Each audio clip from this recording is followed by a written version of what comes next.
Biyyatiigu hin danda'u. Itoophiyaan biyya sabaa fi sablammoota garaan gooteeguun sirnisaa dabree jira.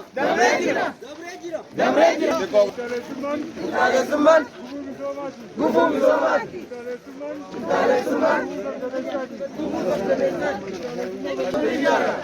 Xiqqaa fi guddaan dammaqaa ta'anii hojjechuu qabna jechuudha. Wal danda'uun baadhachuun akkuma jiru ta'e garuu keessoo keenyatti walii keenya wal dandeenyee tokkummaa keenya cimaa uumuu qabna jechuudha. Waan waloo irratti wal cinaa dhaabbachuu qabna jechuudha. Duudhaa hammattummaa Oromoon gaggeessan irra gaggeessuu jira jechuudha.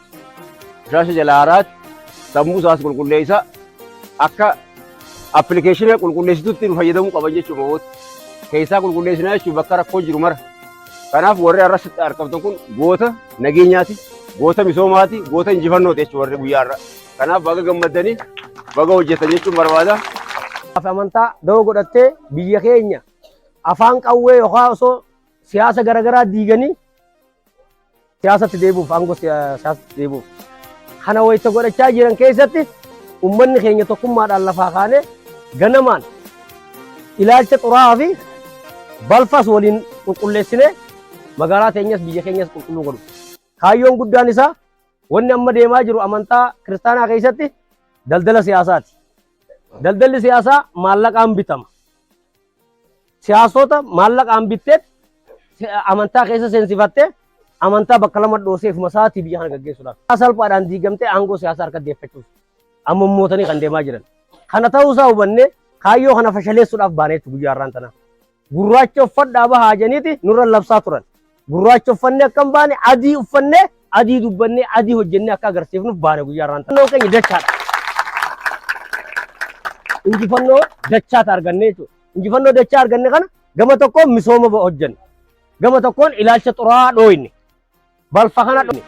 Kanaaf kana ta'uusaa hubannee jijjiirama amma dhufe kana karaa salphaadhaan miti. Akkuma reefuun tana dhaadannoo garaagaraatiin gaggeessaa jirru.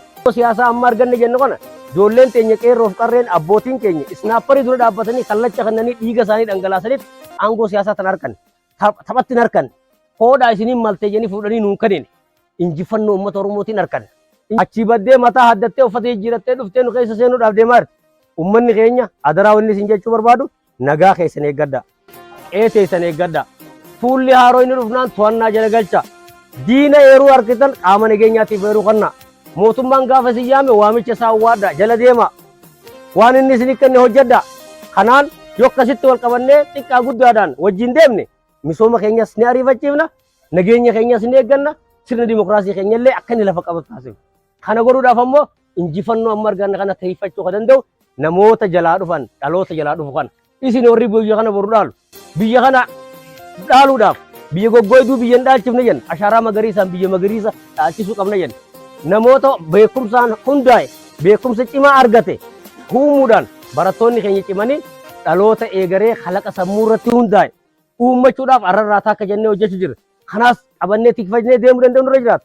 Akka waliigalaatti nageenyi waa hunda dursa waan ta'eef nageenya keenya eeggannu wal cinaa haa deemnu isin jechuun barbaada. Xumura irratti waliin kaasu. Namoonni har'aan tana keessattuu ijoolleen tokkoondoodha. Dargaggeessa kana fakkaatu, shabaaba kana fakkaatu. Ganama subiidhaan uffata adiitti uwwiftanii ganamaan fiddanii asitti qulqulluu kana duula qulqullinaan hojii hirmaattaniif guddaa galatoomaa galanni keenya guddaa isin jechuun barbaada. Kan biraa hojjettoonni mootummaa as keessatti argamtan dargaggeessi kan biraatis as keessatti argamtan hawaasni magaalaa kanaa duula kana nu wajjin hirmaattan waa hunda caalaa akka waajjira paartii badhaadhinaattii fi bulchiinsa aanaattis guddaa galatoomaa ulfaadhaa isin jechuun barbaada.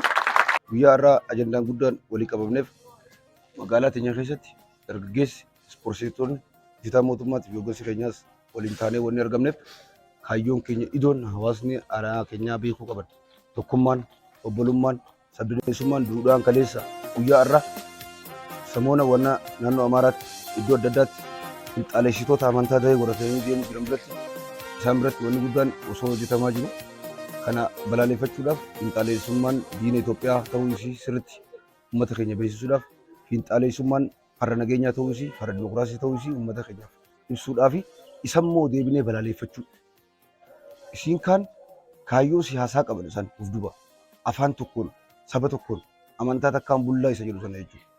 Fakkeenyaaf yeroo ammaa Amaara fakkeessanii afaan Amaaraatiin namni afaan Amaaraatiin dubbatu namni afaan Amaaraatiin hojjetu hundi akka Amaaraa fakkeessanii karaa qallalidhaan aangoo siyaasaa giddu galeessaa fudhachuudhaaf jechuudha. Kaayyoon isaanii guddaan.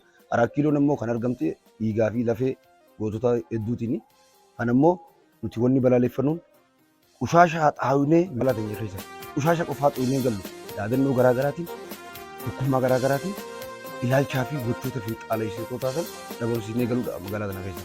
Ni jiran warri sabdaneessummaa jaalatu magaalaa kana keessa ni jira.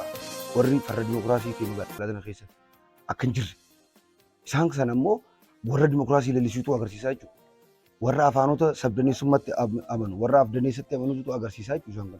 Kanaaf adii uffannee akka gurraacha maqsuudhaaf baanee jechuudha guyyaa irraan tana adii uffannaa adii dubbannaa adii hojjannaa isa jiru guyyaa irraan tanaa baanee dhawgaa akkuma agartootanitti sirriitti balaaleffannee jirra. Kana booda magaalaa teenya keessatti gurraachi fudhataman qabu.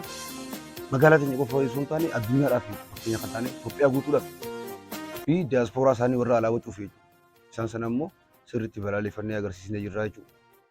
Har'a duula qulqullinaati.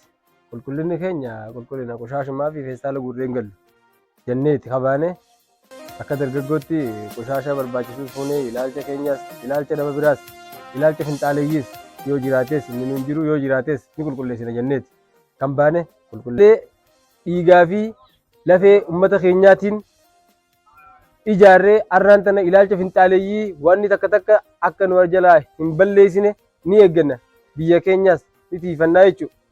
Ilaalchi finxaaleeyyii yoomiyyuu taanaan moofaadha dulloomaadhaas bakka hin argatu bakkaas hin qabu harkachuufis hin taa'u jechuudha. Irrattis ni dalaynaa akka dargaggeessaatti waan barbaachisu hunda gosa roga jiru hundaan nageenya keenya ni eegganna halkaniif guyyaa osoo hin rafnetti ni tiifannaa jechuudha.